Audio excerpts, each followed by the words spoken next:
Raça e legalidade. Sobre direito e raça, Achille Mbembe afirma que, abre aspas, o direito foi, nesse caso, uma maneira de fundar juridicamente uma determinada ideia de humanidade dividida entre raça de conquistadores e outra de escravos. Só a raça dos conquistadores poderia, legitimamente, se atribuir a qualidade humana. A qualidade de ser humano não era conferida de imediato a todos. Mas ainda que fossem, isso não aboliria as diferenças. De certo modo, a diferenciação entre o solo da Europa e o solo colonial era consequência lógica de outra distinção, entre os povos europeus e selvagens. Nota. Sobre o conceito de colorblindness, ver Michael Brown, Whitewashing Race, The Myth of Colorblind Society, Berkeley, Los Angeles, Londres, University of California Press, 1995. O direito como indutor da racialização pode ser vislumbrado na forma evidente dos regimes abertamente racistas. Nos regimes colonialistas, o Code Noir, que significa Código Negro, concebido em 1685 pelo jurista francês Jean-Baptiste Colbert, foi central para disciplinar a relação entre senhores e escravos nas colônias francesas. A escalada do nazismo continuou com as leis de Nuremberg, em 1935, que retiraram a cidadania alemã dos judeus e marcaram o início oficial do projeto estatal antissemita, dentre outras coisas. Na África do Sul, o apartheid foi estruturado por um grande arcabouço legal, dentre as quais merece destaque a Lei da Imoralidade, de 1950, que criminalizava as relações sexuais interraciais. A Lei dos Bantustões, de 51, que determinava que negros fossem enviados para territórios conhecidos como homelands, ou bantustões. E a Lei de Cidadania Negra, de 71, nossa, como é recente, que retirava os moradores dos bantustões a cidadania sul-africana. Nota do narrador. Bantustão era um território separado para os habitantes negros na África do Sul. Era uma política de segregação, na verdade, né? Fim da nota do narrador. Já nos Estados Unidos, até 63, a segregação racial era oficialmente organizada pelas apelidadas Leis Jim Crow, um conjunto de normas jurídicas que estabelecia a separação entre negros e brancos no uso de bens e serviços públicos, como escolas, parques, hospitais, além de permitir que proprietários de estabelecimentos privados proibissem a entrada de pessoas negras. É importante lembrar que, ao se falar da relação entre direito e racismo, as instituições jurídicas e seus operadores, advocacia, promotoria, judiciário, escola de direito, não podem ser esquecidas.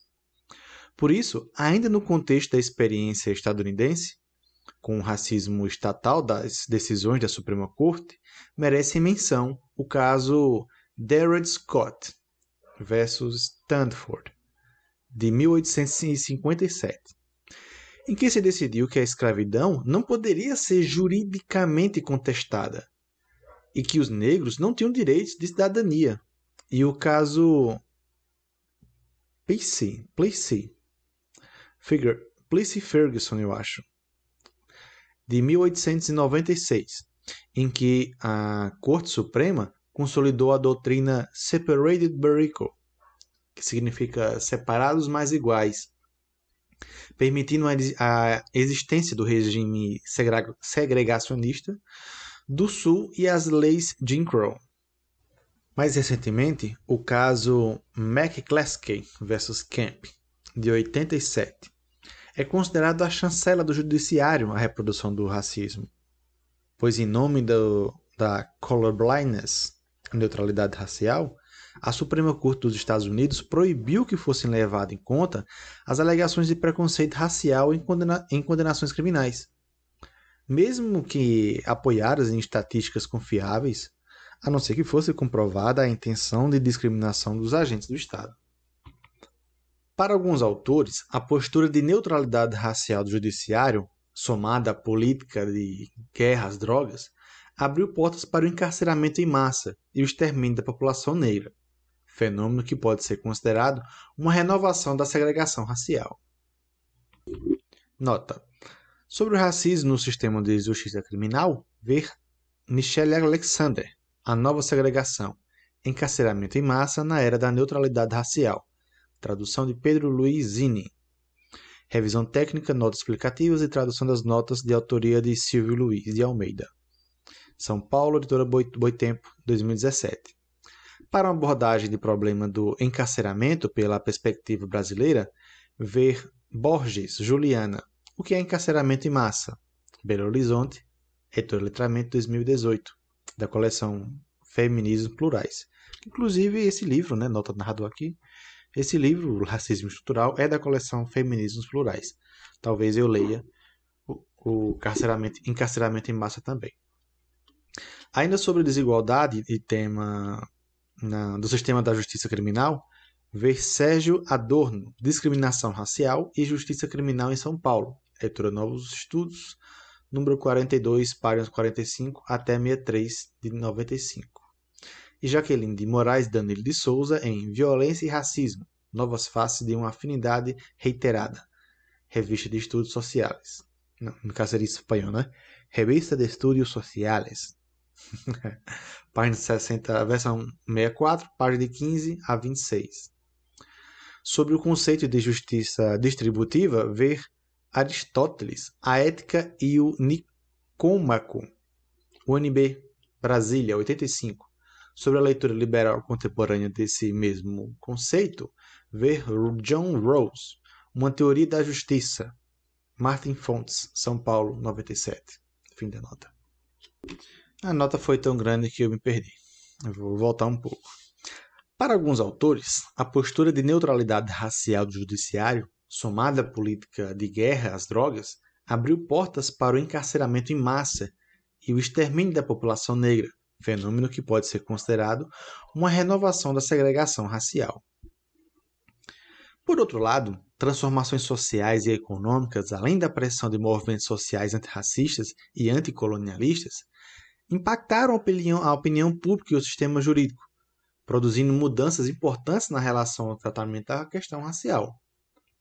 Após a Segunda Guerra, em 1948, foi celebrada a Declaração Universal dos Direitos Humanos, ao que surgiram inúmeros tratados e resoluções importantes acerca da questão racial, dos quais se destacam a Convenção 111 de 58, a Organização Internacional do Trabalho, OIT, que trata da discriminação no emprego e na profissão, e a Convenção Internacional sobre a Eliminação de Todas as Formas de Discriminação Racial, de 65.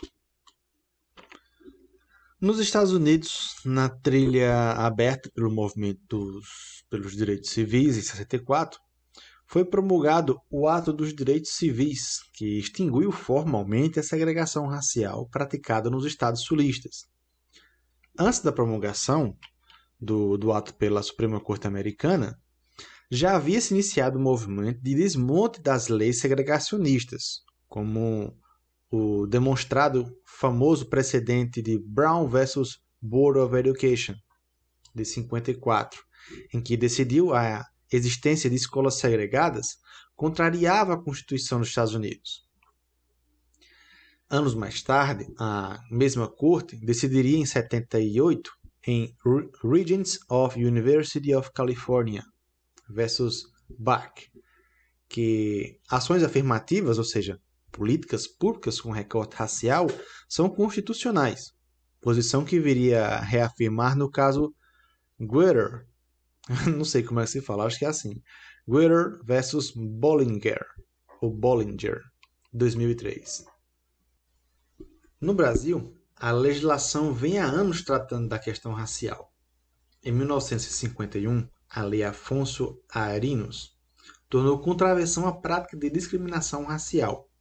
A Constituição de 88 trouxe disposições mais relevantes sobre o tema.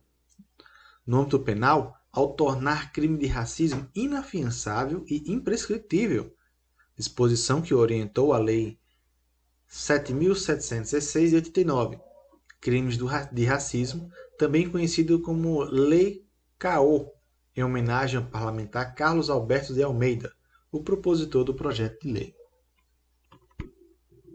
O texto constitucional garante de forma explícita o respeito à diversidade religiosa, nos incisos 6, 7 e 8º do artigo 5º, a proteção das diversas manifestações culturais, artigo 215, além de estabelecer o dever de salvaguardar as terras indígenas e quilombolas, artigo 231 da Constituição, do artigo 68 do ADCT, respectivamente. Por fim, a Lei 9.459 de 97 acrescentou o parágrafo 3º ao artigo 140 do Código Penal, para que constasse o tipo penal de injúria racial ou qualificada. São também importantes a Lei 10.639, de 2003, que determina o ensino de História da África e cultura afro-brasileira em todas as escolas nacionais, e a Lei 12.288, de 2010, conhecida como Estatuto da Igualdade Racial, que no artigo 1 dispõe que o Estatuto é, abre aspas, destinado a garantir à população negra a efetivação da igualdade de oportunidades, a defesa dos direitos éticos, individuais, coletivos e difusos no combate à discriminação e às demais formas de intolerância étnica, fecha aspas. Em âmbito judicial, a experiência brasileira produziu importantes decisões sobre o tema, com destaque para o julgamento pelo STF do habeas corpus 82.424, conhecido como o caso Elvanger, que reafirmou a imprescritibilidade de crime de racismo e deu início a uma importante discussão sobre os limites entre a liberdade de expressão e o discurso de ódio. A Constituição deu base, especialmente nos artigos 1º, 3º e 5º, para a implementação de políticas de promoção de igualdade racial ou de ação afirmativa. Ações afirmativas são políticas públicas de promoção de igualdade nos setores político e privado, que visam a beneficiar minorias sociais historicamente discriminadas. Tais políticas podem ser realizadas das mais diversas modalidades e ser aplicadas em inúmeras áreas. As cotas raciais são apenas uma modalidade, uma técnica de aplicação das ações afirmativas que pode englobar medidas como pontuação extra em provas e em concursos, cursos preparatórios específicos para ingresso em universidades ou no mercado de trabalho, programas de valorização do reconhecimento cultural e de auxílio financeiro aos membros de grupos beneficiados. As políticas de ação afirmativa encontram ampla fundamentação em nosso ordenamento jurídico, como também em preceitos ético-políticos que foram incorporados pelo constitucionalismo contemporâneo, com ideias de justiça corretiva e justiça distributiva. Esses conceitos de justiça atuam como parâmetros para a interpretação das normas que estabelecem a erradicação da marginalização social como objetivo constitucional. Nota: nos Estados Unidos, segundo a Ordem Executiva 11.246, datada do ano de 65, empresas com 50 ou mais empregados e contratos acima de $50 mil devem implementar planos de ação afirmativa, caso fique demonstrado que as minorias estejam subrepresentadas. A medida chegou a ser questionada tanto pelo governo Reagan, que se opunha às medidas de ação afirmativa, como nos tribunais estadunidenses, quando sua validade foi atestada pela Corte Federal no Terceiro Circuito, instalada a se manifestar na Suprema Corte Americana, decidiu por não analisar o caso. Ver decisão judicial Contractors Association of Eastern Pennsylvania versus Secretary of Labor, Corte de Apelações dos Estados Unidos, Third Circuit, 442.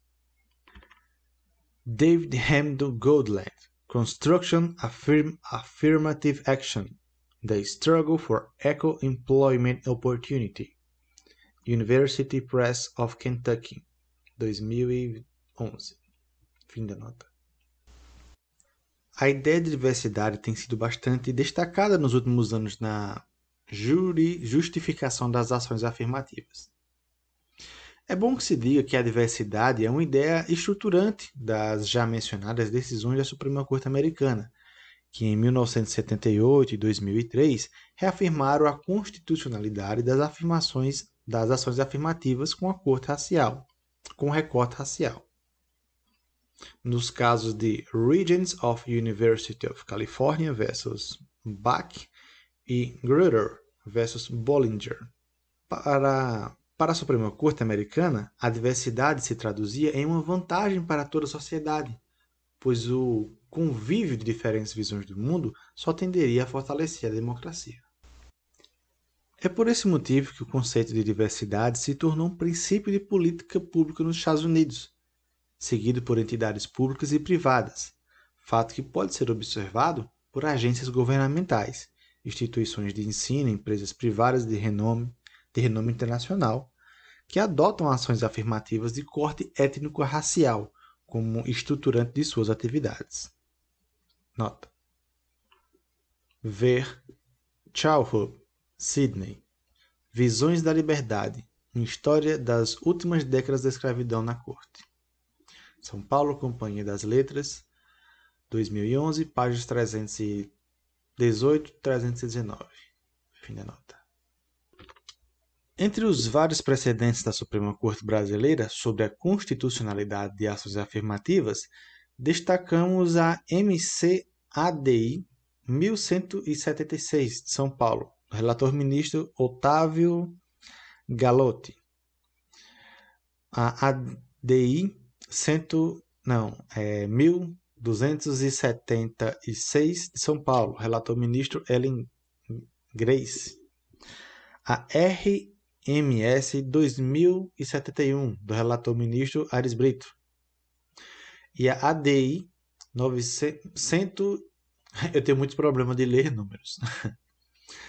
E a ADI 1946, do Distrito Federal. Relator ministro Sidney Sanches.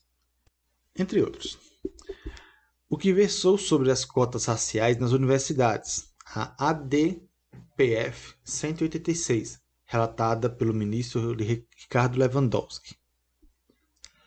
Ao permitir que membros de grupos sociais historicamente discriminados participem de espaços em que decisões importantes são tomadas, ou que pertençam a instituições que gozam de prestígio, se espera como efeito político o seguinte: a. O fortalecimento dos laços sociais, impedindo o isolamento de grupos e retirando as forças de práticas discriminatórias. B. O exercício da pluralidade de visões de mundo e a dedução de interesses aparentemente específicos do grupo, que agora, com voz ativa, poderá participar da produção de um consenso, dando legitimidade democrática às normas de organização social. C. A redistribuição econômica, uma vez que a maior dificuldade de acesso ao mercado de trabalho é característica marcante em membros de grupos historicamente discriminados. Direito e antirracismo. Embora a resistência contra o racismo tenha raízes mais antigas, foi no século XX que os movimentos sociais assumiram um decisivo protagonismo político. Além da luta política, que envolveu disputas institucionais e até combates armados, os movimentos sociais formaram intelectuais de produção variada e constituídos sobre a influência das mais diversas matrizes culturais e ideológicas, que dialogaram, mesmo que de modo tenso e muito crítico, com vertentes liberais, existencialistas e marxistas, o que se pode observar na tradição de estudos decoloniais e pós-coloniais. O certo é que a experiência política e intelectual dos movimentos sociais serviu para inspirar práticas políticas e pedagógicas inovadoras que contestaram firmemente os fundamentos do racismo. Particularmente no campo do direito, o antirracismo assumiu tanto uma forma de militância jurídica nos tribunais a fim de garantir a cidadania aos grupos minoritários, como também o da produção intelectual, cujo objetivo foi formar teorias que questionassem o racismo escrito nas doutrinas e na metodologia do ensino do direito. Há vários exemplos de como contradições do sistema jurídico foram utilizadas de forma estratégica, não apenas pelos juristas, mas também pelas pessoas que foram e ainda são sistematicamente prejudicadas pelo sistema. A história nos mostra como explorados e oprimidos estabeleceram modos de vida, estratégias de sobrevivência e de resistência se utilizando das ferramentas do direito. No Brasil, Luiz Gama foi o grande exemplo dessa luta antissistêmica, pois sabia que o direito era uma ferramenta dos senhores, a qual é preciso saber manejar para, no momento oportuno, voltá-la contra o próprio senhor. É importante reiterar que Luiz Gama não partilhava da ilusão que o direito era o reino da salvação. Era apenas uma das armas que, na luta pela liberdade, poderiam e deveriam ser utilizados contra os senhores. Na busca pela sobrevivência, outras pessoas escravizadas também recorreram às autoridades, ainda que se arriscando a perder não só a ação judicial, mas também a própria vida.